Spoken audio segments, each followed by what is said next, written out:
In this video we're going to talk about naming cells. We're going to do exactly what we did in the previous assignment, just with that slight difference of how you use a named cell. So I type Atlanta, double click using that custom list.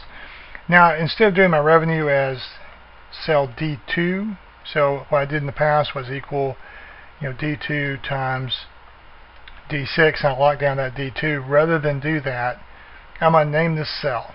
I'm going to name it, in this case, price.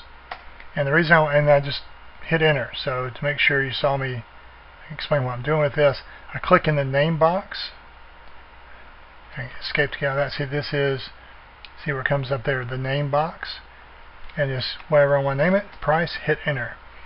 And so now I can say equal price times unit sales. The reason I want to do that is because rather than D2, and what's D2 mean? It's price. I know that. So if this D2 were somewhere else where I couldn't see it, it would be nice to know exactly what I'm talking about, or if somebody else is using it. This is usually better for longer formulas, so I can know what all the variables mean. And when I copy this down, note the price stays the same. It's always referencing that cell. I don't care where you copy this, you're always going to reference to that because that cell is named price. So this cell I can name cost, hit enter, and this is going to be equal to cost times unit sales,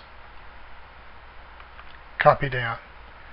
If I don't like the way I name that, and there's a function named price, so if I type equal price, see there's a function named price, and I also gave that cell named price.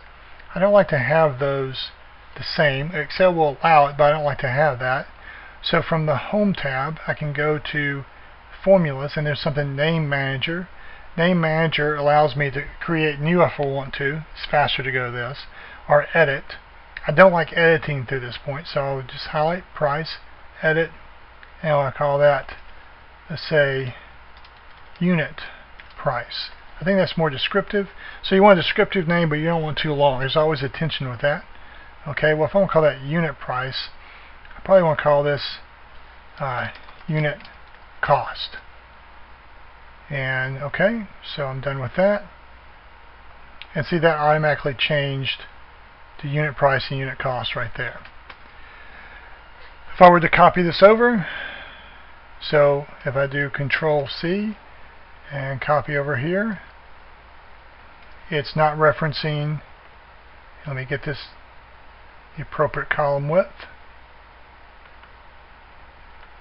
It's not referencing this anymore. I never did. It's always referencing back to price. So the disadvantage of using the name for a cell is you have to take the time to name it. It's a little extra time, but the advantage is I know revenue is going to be unit price times something. I can't call that unit sales. I could name each one of those individually if I wanted to. Sales Atlanta, sales Boston. Probably a little bit too much. Okay, so we'll do something a little bit later with named ranges, but that's basically it for naming cells.